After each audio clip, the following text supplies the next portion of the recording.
Hi, it's Jen Taub. Welcome back to Booked Up, a podcast that features you, me, and our favorite authors. We release a new episode every Sunday morning. Today, I am so pleased to share with you this episode with the amazing historian and biographer, Helen Fry. She is an author of too many popular books for me to count. These include The London Cage, The Walls Have Ears, M16, Spymaster, The Man Who Saved M16, and more than 20 books on intelligence, prisoners of war, and the social history of World War II. She appears regularly in media interviews and podcasts and has been involved in a number of documentaries. We are extraordinarily grateful that Helen made time for us right now because her book, Women in Intelligence, The Hidden History of Two World Wars, just came out in England and is about to be released in the United States. Here's the official delicious description. In this major panoramic history, Helen Fry looks at the rich and varied work women undertook as civilians and in uniform. From spies who worked for the Belgian network, La Dame Blanche, knitting coded messages into jumpers, to those who interpreted aerial messages and even ran entire sections. Fry shows us just how crucial women were in the intelligence mission. Nigel West, author of Spies Who Changed History, described women in intelligence as a fascinating, minutely researched study of women in the espionage business. And Claire Mully, author of The Spy Who Loved, warns us, beware. This is a book full of danger and deception, sabotage and secret codes, and some brilliant, unstoppable women. Also, from Sir David Almond, GCB, former director of the GCHQ. This account is long overdue. Helen Fry redresses the relative neglect of the contribution of women as intelligence officers and agents during and between the two world wars, with gripping personal stories of bravery, grit, and analytic brilliance. Helen Fry was raised in North Devon and went on to graduate from the University of Exeter with a degree and a PhD. The focus of her, I've now actually counted, it's 25 books, has been the 10,000 Germans and Austrians who fought for Britain and intelligence, espionage, and prisoners of war. Her highly acclaimed book, The Walls Have Ears, the greatest intelligence operation of World War II, was in the top 8 Daily Mail's Books of the Year in War and has been optioned for film. Okay, let's dive in.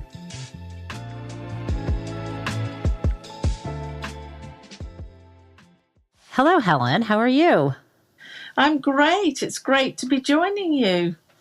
It's lovely to actually meet you, even if this is, the new mode of communication virtually. And can you tell me where you are? I see a nice plant in the background, but where are you at the moment? Yeah, I'm based in London, in northwest London. When you say northwest London, can you help me out? Because I don't fully know what postal code is that? So I'm close to Hampstead. So we have beautiful Hampstead Heath nearby. So It's one of the biggest green areas in London. So it's rather a lovely area to be living and working. And are you in a special Mojo Dojo Casa house room? Or I'm referring to Barbie. Maybe you haven't seen the Barbie movie. Do you know, I haven't had time to see it yet, but I must. Well, you must, because how can I make all my Barbie? Oh, I'm going to scratch all my Barbie references from my notes now. Oh, darn it. But are you in a special room in your house, or is this a sort of one of these places that's like a main room that you do everything in, and then you just turn the camera in? I try to use a room at the top of the house because hopefully it's quieter and just, it feels like a home-to-home, but nice studio, really. I see. And when you say it's quieter at the top of the house, what's going on in your house? At the bottom of your house? Do you have like a whole spy network working down there, or animals or children? Or we have various family members who are still primarily working from home, actually. So the pandemic has changed everything. So I try to shut myself away so that they can just go on and do their business, and they're on Zoom calls and that kind of thing to do with their work. So we've each got our own space, which is rather nice. And of course, if the doorbell goes, if the doorbell goes, then you won't hear it on the podcast. Oh, because you're sort of removed. And so I love that you have all these family members still working from home. I sort of have that a bit because my husband's an artist and he has a studio in the backyard. It's kind of like, we have a small house, and it reminds me our backyard of maybe in England. I've seen these movies where there are these cottages like in the back of the house, right? It's kind of like that thing, whereas where he works. But it reminds me of the sort of older days when there were, multi-generations under one roof. And, I don't know, it's kind of nice. And are the people who are working from home with you, are their employers trying to get them back into the office like the folks in the US are, or is everyone kind of cool with people still telecommuting? No, they seem to be pretty cool, actually. So some days they'll go into the office, but the pandemic's changed everything. It's changed the way we work, whether we're self-employed or employed. It's just changed everything, and it's made the workspace much more flexible. And it's great because you don't have the commute for them on what is pretty hot, busy underground into central London. So, yeah, it's very flexible, and you can link across the world like we are now. It is very nice. The media platform. So it's great, yeah. Now, it's nice, but you also do get out of the house, right? Hopefully for the book tour a bit. How has that been going?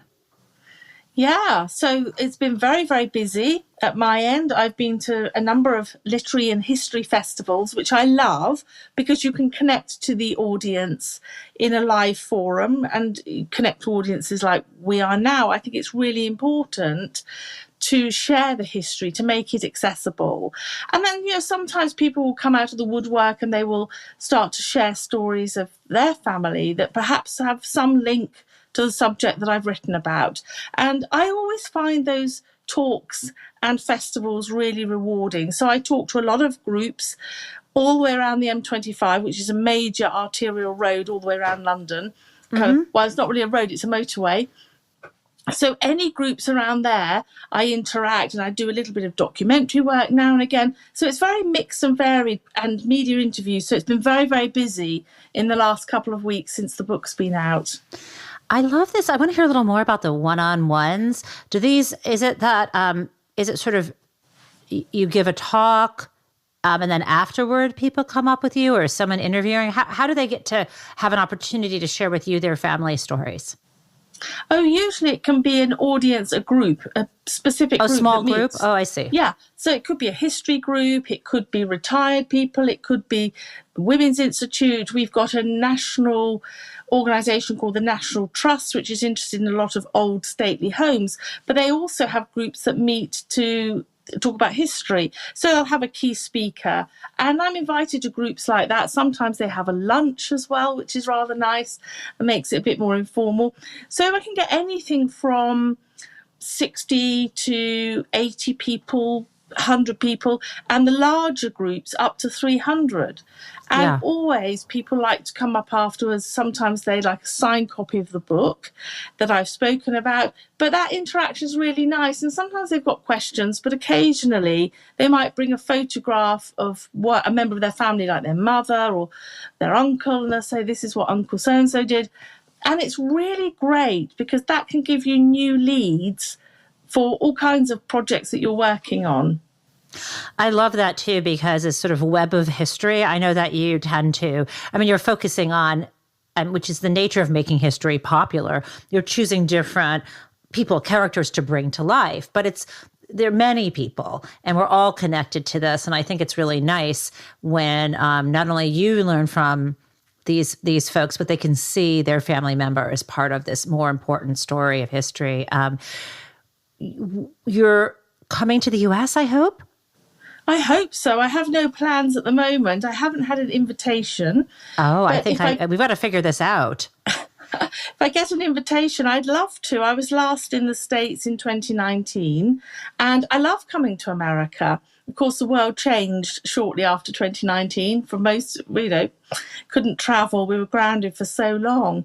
So yes, because I think it's so important that these stories are given a wider viewing and an appreciation of just what these men and women did in wartime. It would be so cool to have you, in the U.S. we have this thing called the Spy Museum. You probably know, in D.C. Yeah, and I've got my books there, I think. So I led to believe I've never been there. Well, we've got to get you there. After the show, we should try to conspire together. I have a friend who was on the show who had a book that came out called The Kneeling Man. It's about her father, and she does this incredible history of his life. He's still alive, but he was on the book's called The Kneeling Man because he was on that balcony when Martin Luther King Jr. was assassinated. Yeah. And he was and he was also an undercover police officer. And there's it's a fascinating story, but she has done some of the rounds in some of those locations. So she might have, I think she did something at the Spy Museum. So she may have some contacts. It might be, anyway, that's a whole other story. But I saw that you're giving a talk in the spring at this very interesting place. It's called the International War Museum in London. And they have a Spies, Lies, and Deception exhibit. And I can't imagine anything more exciting than your talk at that museum. Is this a new museum? Can you tell me something about it? Oh, yes. So this is actually the Imperial War Museum. I'm not sure if they've actually renamed it because, of course, around sensitivities today. But as far as I'm aware, it is an international museum. You're absolutely right. In London. It's one of my favourite museums. And they're about to launch, literally, this weekend, this new exhibition on spies, lies and deception. And I've helped them with part of that. I've looked at the whole eavesdropping programme of wartime where we bugged the conversations of Hitler's top commanders after capture and thousands of prisoners of war to gain intelligence. So they're focusing on that. Ooh. And of course, the American intelligence services were involved in that programme with the British. So it's very exciting. I have no idea what's in the rest of the exhibition because they've kept a tight lid on it. So I'm really excited to go and see it. And then as part of that, in March, I'm doing something for them, primarily on the women in intelligence, that whole hidden story that I'm delighted is now beginning to come to light. I want to kind of drill down a little bit. You mentioned bugging or eavesdropping on some of Hitler's conversations. Roughly what time frame of his life are you referring to there? So we're talking about right across the Second World War. We planted microphones in light fittings and things in the rooms of prisoners of war, at only certain sites, not everywhere. And then by 1942, we captured the first German general in North Africa. And then eventually the whole campaign in North Africa falls by May 1943. And thereafter, including after D-Day, we get whole swathes of Hitler's top commanders. So we're talking about his top commanders. I get it. Yeah. Got it. It's right across the wartime. Fascinating. So I've got to figure out some way or reason to get back to London. I haven't been since, I guess I was there somewhat recently. I was there in 2022. Sort of for a variety of reasons, including I wanted to ask you about, given your interest in World War II, have you ever made it over to Jersey to the Nazi war tunnels there? I haven't, not yet. Creepy. I believe I've got an invitation to speak at a festival there next year. That'll be coming my way at some point. But no, I haven't. I've never been to the Channel Islands. Yeah, it's a whole other world, but I find Jersey fascinating on a number of levels. So it doesn't really relate to espionage, but it's a sort of underground bunker that was going to be some kind of war hospital at some point. It's quite the place. So I want to back up in your life because one of the things we do Booked Up before we talk about the book itself, which you are here to talk about, which is Women in Intelligence: The Hidden History of Two World Wars, which is just utterly fascinating and exciting. We'd like to learn a little more about you, your background in the writing process. And given that you have written, I think, 20 books at least, is that right? So I've stopped counting. Yes, exactly. I just, at some point, you just sort of stop counting. I'm curious what your relationship was with books as a child, and the kinds of things you read, and how you started writing in that relationship. Well, I was an avid reader. I loved books. And we had a series way, way, way back then known as the Famous Five. And there were 5 children that went on an adventure. I mean, people probably haven't heard of it now. It was famous British author Enid Blyton. And you don't really see her books around anymore. But they would always take their sandwiches and a little thing of lemonade, and they'd have their backpacks and they'd go on these adventures. And by today's standards, they're pretty tame. But it was very exciting. You know, when I was growing up, I loved those books. And then into my teenage years, I absolutely love history. And I was really into historical fiction, and in particular, the kings and queens of England, and in particular, Elizabeth I, sort of 500 years ago. So that whole period with Henry VIII, her father, and around that period. And they were loosely based on reality, but they had a bit more license, if you like, with her relationships, particularly with Robert Dudley. And I just loved it. Something I found fascinating. I just loved, and I still love that on Netflix and other channels, the historical drama.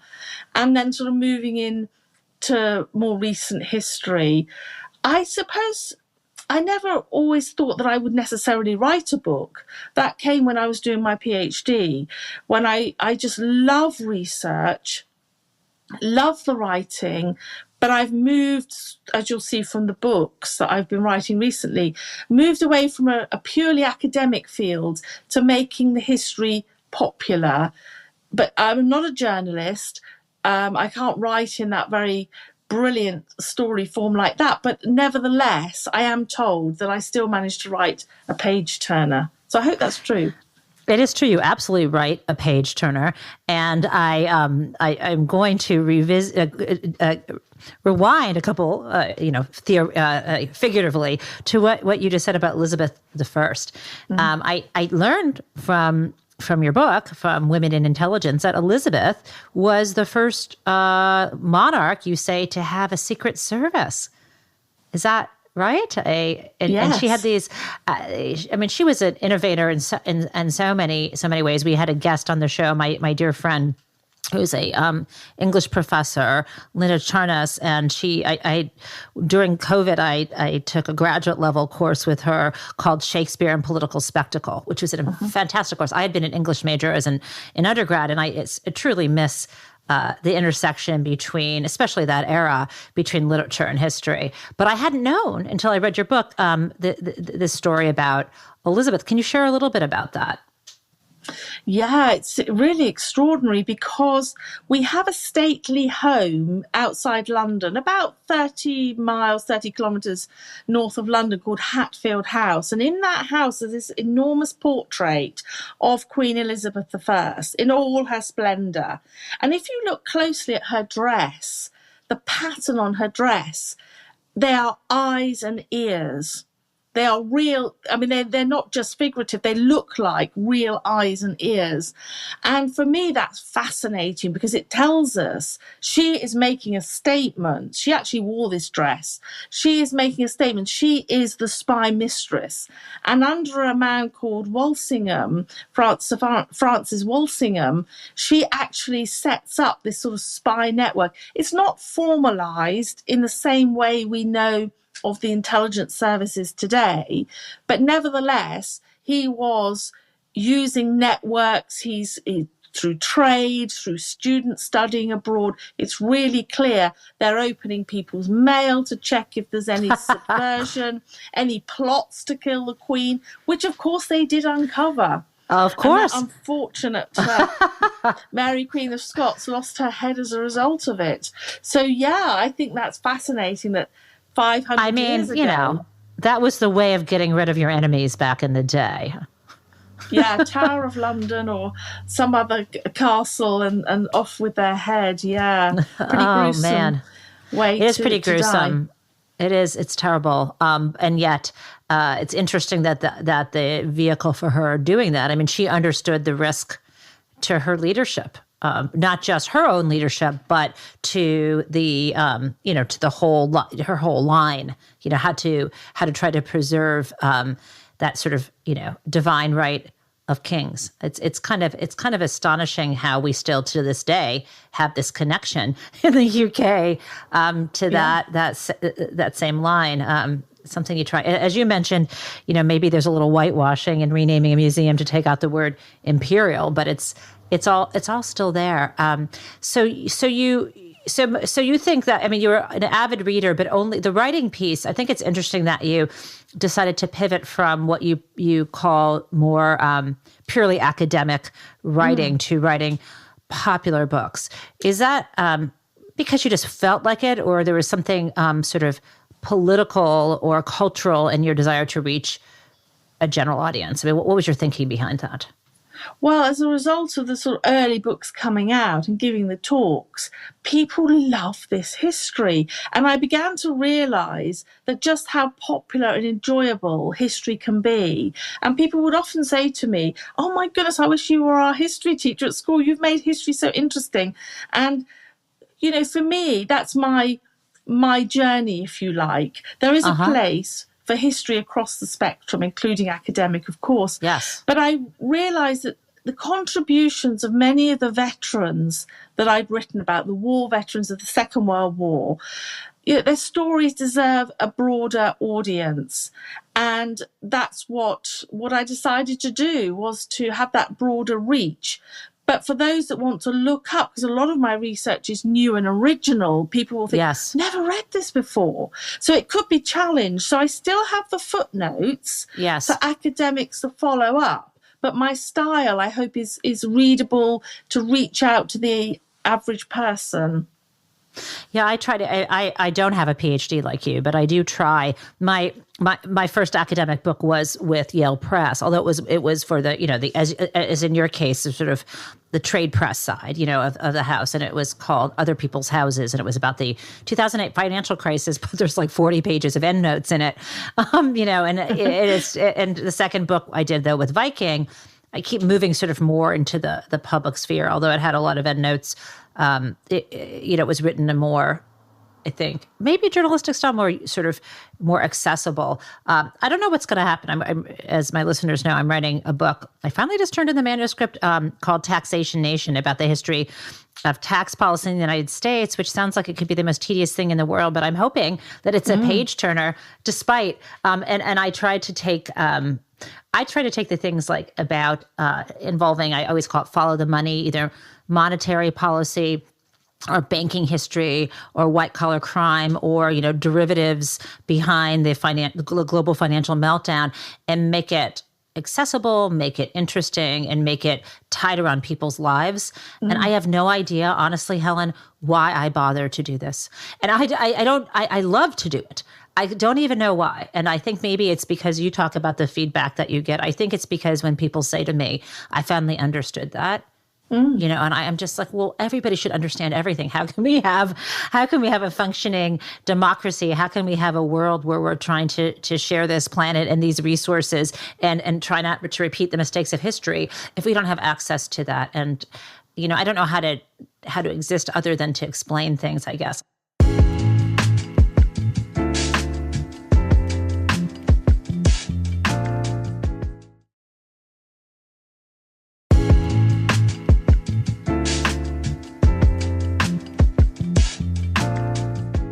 Let me go back to now. Let's talk to you about the book itself. And you kind of get at this at the beginning. So the title, when you call a book Women in Intelligence, there's something that is going to draw the reader, because in our society, we don't think as much about women doing anything. I know we're half the world, but if you say, women in intelligence, it makes you immediately think, oh, wow, women were in, doing surveillance or spy work, or it makes you think, why is there a book devoted just to women? You didn't write a book called Men in Intelligence. And I'm glad that you titled it that way, but I'm curious what your thinking is in terms of this framing, taking new research, some research you've done before, and putting it together in this book. What are you trying to say to challenge what our expectations are about both the roles of women and the role of surveillance and espionage? I suppose the most important thing is to make sure that a title isn't obscure, because it'll just confuse people and it won't be found on searches and it'll be difficult for the bookshops. It kind of needs to say what it is on the tin. And that's something you have discussion, as you know, with the publisher, so that people are very clear what this book is. But what I don't do, and you will have appreciated this from reading it, I don't divorce the contribution of those women from the male backdrop. So I try not to sort of completely separate like that. But what I wanted to do was to recover the extraordinary stories that I'd found, and some of them I have written in more detail elsewhere, but I realised if I didn't put them in the book, they would be missing from history again. So it's more than saying of the women and of these particular women, they were there. It's about really appreciating from the depth of the research what extraordinary contribution they made that smashes the boundaries of anything we ever thought of. And one of the things I was pleased about that the publisher didn't do on the jacket cover was to have a woman in uniform with a pencil and paper, because that's our prejudice about what women are doing. And of course, we're just taking notes, right? We'll just take. Is that what you mean, notes. pencil? Just taking some notes here. Yeah, they're just taking some. Well, they're not. Suddenly, you discover that one of the women, for example, was in charge of the whole. Yes, she's probably sat at her desk, but she was in charge of the whole intelligence for the Naval Intelligence Division at the Admiralty in London. She was in charge of the whole of the Naval Intelligence picture of the D-Day beaches. Incredible. This is extraordinary. And so I really felt that there are spies behind enemy lines doing extraordinary things. And I felt that some of the stories I discovered across my 20-year career, I didn't feel that other historians would necessarily find them and that these women deserved to have their stories told. There are some obvious choices in there that any historian would make, but I was really conscious this is my kind of journey, and there will be many other historians who will add to this. It's described as a full history, but it's not definitive, of course. What is a difference? So speaking like a historian, what's the difference between full and definitive when you use those words? So full in terms of it's as complete as I see it as complete within the framework that I've written it. Definitive means that I've said everything there is ever to say on the subject of women in intelligence, which of course is not true. Well, but it's never true. I mean, I just love these categories, but I hear what you're saying. I like full better than definitive because to me, definitive strikes me as arrogant and not forward-looking, but okay. But I know it's just an academic term. So what I also love, and I just want to be careful not to give away the stories in this book. So I'll try to focus more on sort of the beginning, and then have you maybe select among some without us not giving away the fun of it. There is, I just love how you tackle and then dispense with the ways in which women are stereotyped. You just gave one, woman just as a note taker, not leading or being responsible on her own for something like, as you said, the layout and mapping of the D-Day beaches. But you also talk about the stereotype of women that the only kind of intelligence gathering they would be doing is a sort of Mata Hari kind of thing where they're seducing or otherwise trying to use their sexual wiles and attractiveness to try to get men to tell them things. Because, of course, that doesn't show, actually it does show skill, but the theory is that's not very skilled. It's just get a man drunk and that he'll just start talking to a pretty lady. That this is a lot more than that. So I appreciate that. Can you can you tell me a little bit more about why you think that's perpetuated, and give us some other examples, again, without giving too much, of the kinds of things that you were surprised to find, or others might be surprised to find, women were doing as tools for espionage. Yeah, it's really extraordinary, because I don't know if I'm quite harsh on Mata Hari. It's not her fault. She wasn't actually found. Our intelligence services discovered that she probably wasn't a double agent after all for the Germans. But, her legacy as this femme fatale has obscured, I think, what women have done. But it's not only that, they've been obscured by official secrecy. So a lot of this has been secret for so long. And what I discovered was really far more exciting, and I think engenders awe and respect for the women. So to give you a couple of examples, I do talk about, on the home front, the first women who were interrogators ever used in wartime. And that was psychologically really interesting, because the German prisoners that they were interrogating were completely disorientated. They're expected to be interrogated by a man, and in walk two women. So stories like that are absolutely fascinating, and using women in a different way, not as femme fatale, but they're using their intellect and skills as interrogators. But if you look back to the First World War, we have these incredible spy networks behind enemy lines of men and women. We're talking about operating in northern France, but in occupied Belgium, in Luxembourg. Holland is neutral, of course, but we're smuggling spies and people and messages in and out to neutral Holland. And the women of all ages, from as young as 18 to as old as or older generation in their 80s, are sat. They become the new front line. They're sat outside their cottages knitting. And the Germans, of course, just see these are invisible spies. They're just knitting jumpers and scarves. But in fact, what they're doing is knitting special coded messages, drop one, pearl one, whatever they do in their pattern, that tells the British intelligence officer that's going to receive this scarf or jumper what trains are moving across the country, and with what troops, what German troops, and to what direction they're going in the front line. And this is giving us important information of where the next offensive is. So that's just one example. And tiny messages that they would. Can I just stop you there, because I'm a huge knitter.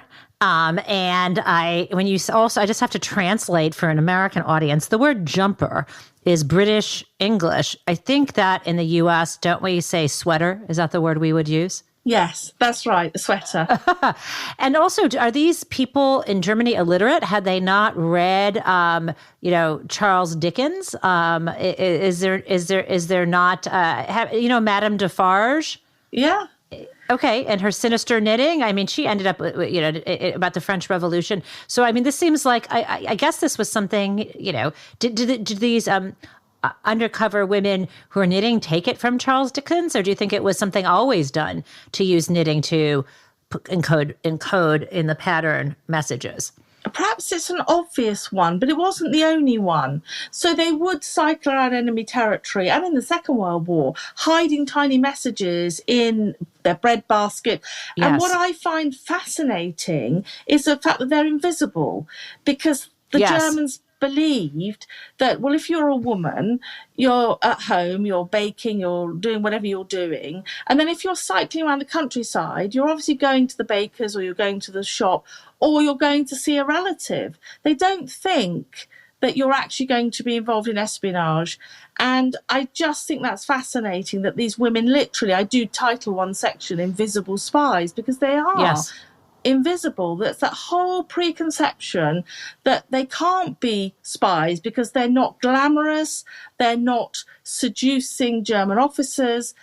Again, we're back to Mata Hari, aren't we? That whole image and the whole, James Bond franchise, which I do love, by the way. I do like the James Bond films, but it's not reality, I think.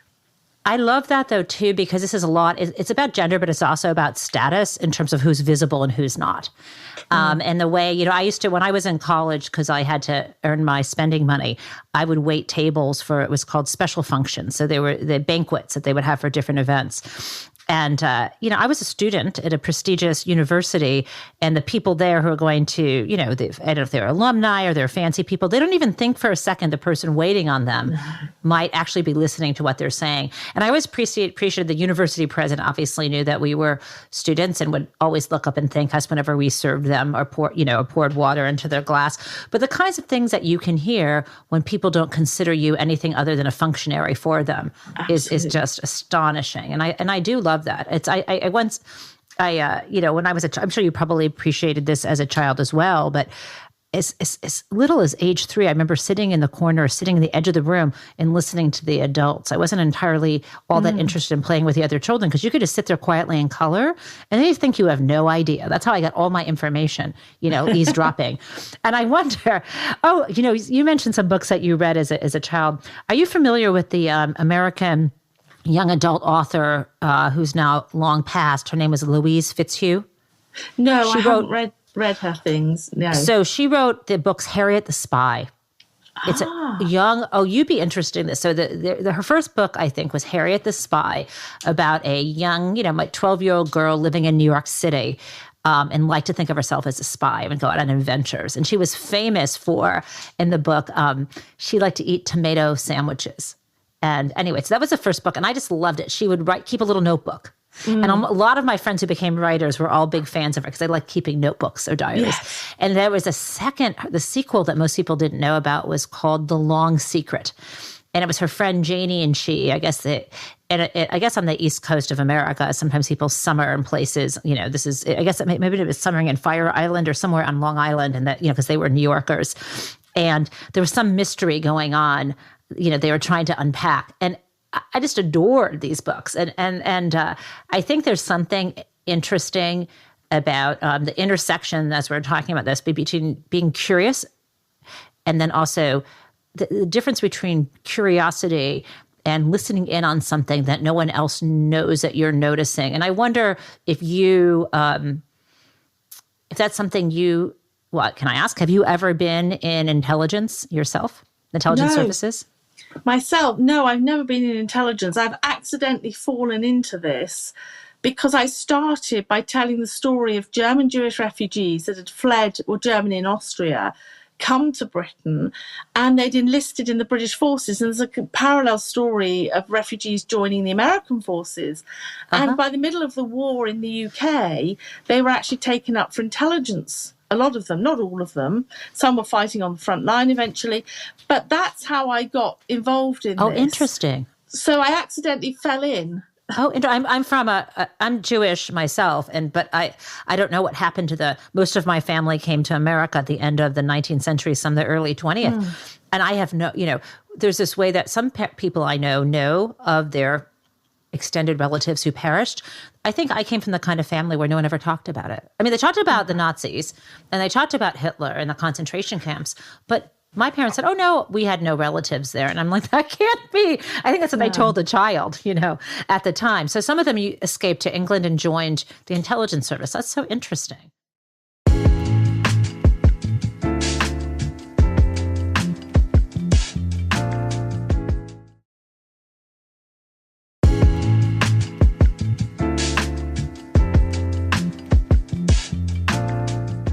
That's how something at the beginning. Now we can talk about the beginning of women in intelligence. Toward chapter 1, you talk about somebody who had come from Austria, I believe, right? Yes. Do you want to tell that story again? Yeah, that was an extraordinary moment because when you interview veterans, you have no idea what they're going to tell you. And this was Leslie Weil. That was her married name. She was Eisinger, and she was a German Jewish refugee. Well, I say German, she was from Austria, but Austria was annexed by Nazi Germany in March 1938. So she comes within the greater Third Reich, if you like. She manages to escape. And around 1942, she's walking into a pretty nice, smart cafe near Leicester Square, right there in central London, the hub. And it's really busy. And they managed to find her a table in the corner. And a few minutes later, this Royal Air Force officer comes in. He's in uniform. And he looks at her, he says, do you mind if I join come and join you. He said, there's nowhere else to sit. She said, I won't disturb you, Yeah, that's fine, she says. And then, of course, he recognises the fact that she's got a German accent or an Austrian accent. And he says, excuse me, I hope you don't mind me asking. He said, but what do you do? And she says, well, I have a nanny, and she's talking away. And he says, he slides a piece of paper across the table and says, will you do something for me? He said, tonight I am going on a mission and I might not come back. It still sends shivers down my spine when I heard the story. Oh. Will you write to these 2 addresses and offer your services? Oh my gosh, it always makes me quite emotional. And she did. And 4 months later, it took 4 months before she had a reply. She got an interview and she ended up working for what was called the BBC Monitoring Service, which is the BBC we think of course, it's BBC Today. But they had a side that was monitoring all kinds of things about Nazi Germany. But she was working on a secret aspect of that. And there were a lot of German and Austrian refugees, a lot of intellectuals that had fled, Jewish intellectuals that had fled Europe, that were working on this, doing intelligence duties. And you think, if she hadn't gone into that cafe on that day, she might never have served the country that had saved her. And that was something which she said, which a lot of my veterans have said. They've passed now, but she said, I wanted to do something for the country that saved me. And this was her chance. And, she never saw him again.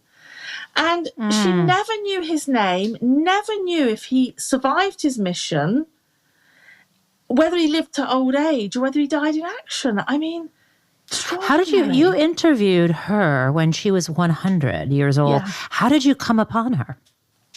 Well, through a network of friends, actually, who knew I was writing this book, and she was based in Canada.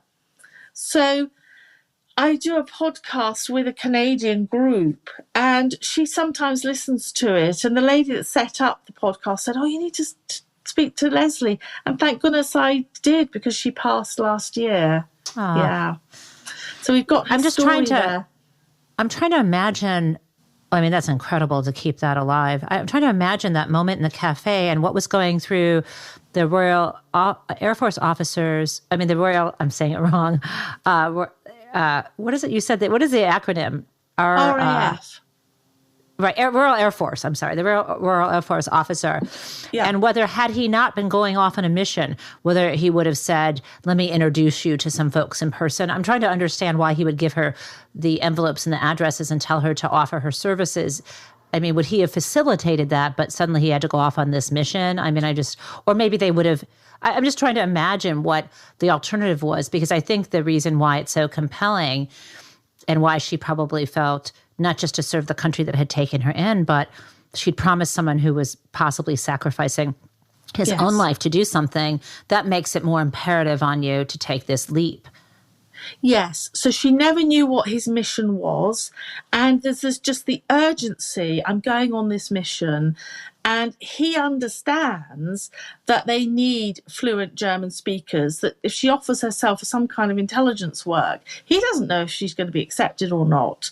But he knows that it's vital. And we know that one of our old dukes, the Duke of Marlborough in 1715, once said, whoever wins the intelligence war will win a war. So there was that understanding in the military services across Army, Navy, Air Force, that intelligence was vital before you even put boots on the ground, so to speak. So there's that sense of urgency. He's done it. He knew that she could be in some way that he might never understand or never know, but that she was needed, and she stepped up to that call. And it's that chance meeting. I mean, that's also it's the double chance meeting, that he met her at that moment, and that you met her at the moment you did. Yeah, I mean, these sort of bookends to an existence. Also, that she escaped. I mean, it gives me the chills to even think about it still. There was another person I wanted to ask you about that you write about toward the beginning, who showed incredible bravery. She was a nurse. I think that I'm remembering correctly, it was she in Belgium, maybe. Edith Cavell? Yes. And she took incredible risks and managed also to hold herself together, even in the face of what was happening. Can you talk a little bit about her story? Yeah, she's very famous in the UK. I see. And traditionally, there's been this huge debate on my side of the Atlantic on whether Edith Cavell, this British nurse, she's 48 years old when the war breaks out, the First World War in 1914, whether she was a spy or not. Now, we know she was helping soldiers out of Belgium. She had a network. And some people, historians, people who are writing would say they're erring on the side of now saying, no, she isn't a spy. Well, actually, for this book, I knew I would have to answer that. Was she a spy? Oh, interesting. Okay. What I discovered in British and archives in Brussels was that absolutely definitive. I'm going to use the word definitive now. I like it in this context. That's fine. You can have the final word on this one. Yeah, definitive evidence, because it is definitive evidence that she was a spy. And what's more exciting, again, it goes back to the whole spy mistress and thinking of Elizabeth I, because Edith Cavell actually started up and ran an intelligence network alongside her nursing. That was just that she was there at that time. She didn't necessarily deliberately use her nursing as a cover. It was the fact that that's what she was doing in Belgium when war broke out, and she decided not to return to Britain. So it's extraordinary. She has a whole network of agents and spies, but she is betrayed, and of course it has a devastating ending. She is shot at dawn by the Germans in October 1915. So brave. And just before she's shot, the priest comes and gives her the last rites and talks to her. And she says, I'm used to death. I've stared it in the face. I'm used to this idea now. And she would not have changed her course of history. She would not have changed a thing. That, if that's not the definition of bravery, I don't know what is. It's kind of unbelievable. And there's so many other incredible stories in this book. Before we wrap things up, is there something I didn't ask you about that you want to talk about? No, I think it's just for maybe your readers to discover for themselves so many of these exciting stories that have been obscured for so long by primarily official secrecy, and that these women deserve to have their place in that whole tapestry of what we're beginning to increasingly understanding about the First World War and the Second World War, and about intelligence in particular. Well, I'm very excited for people to discover your work in America, those that don't know it. And also, I think this should be a movie. I'm wondering when it's going to be optioned for film is my question for you. Well, the book's just come out. Okay. So I shouldn't get ahead of myself. It's due out in America on the 17th of October. So how long should we give the film boffins? Few days, a couple of weeks to discover Oh, wait. They can't. We have a strike going on right now, right? Yeah, so it could be a bit longer before they come to it.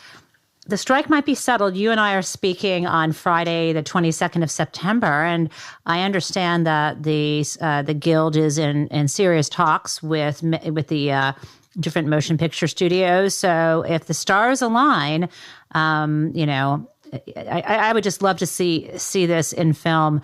It's vivid, it's interesting. And I think it's timely, given that we are, it seems like, in this world, a state of perpetual war. And there probably are women and others out there right now, I think, working on the side I think is the good side at this moment. Now, how would people who want to find you or the book or your podcast, how could they go about doing that? So if you look on Yale's website, Yale University Press in America, I have an account with Twitter, X as it's now called, Instagram, and you can look at my website if you look up helen-fry.com. So yeah, have a look around at what I've done, and I'm sure there'll be something that you'll find fascinating, but please do follow me on social media. That's wonderful. And somehow we will get you over in America, and I promise to announce that when it happens. Thanks so much, Helen. Thank you. So I am now becoming even more obsessed with the intersection between espionage and knitting. And I wonder if anyone has copies of those old patterns that were used to help the Allies win the wars. I need to ask Helen about that. And I promise you all, I'm going to do what I can to find a way to get her over here to America. She is hugely famous in Britain, incredibly talented, and the most lovely conversationalist. I will be back next week with another show as we continue to explore the writing process and the nonfiction world together. Let us know what you think. Send me an email to bookedup@politicon.com, and you can also send me a postcard or letter at Bookedup, P.O. Box 147, Northampton, Massachusetts, 01061. To keep up with the show and our featured authors, please follow Bookedup on Apple Podcasts, Spotify, or wherever you listen. And remember to give us a 5-star review because it really will help other people find the show.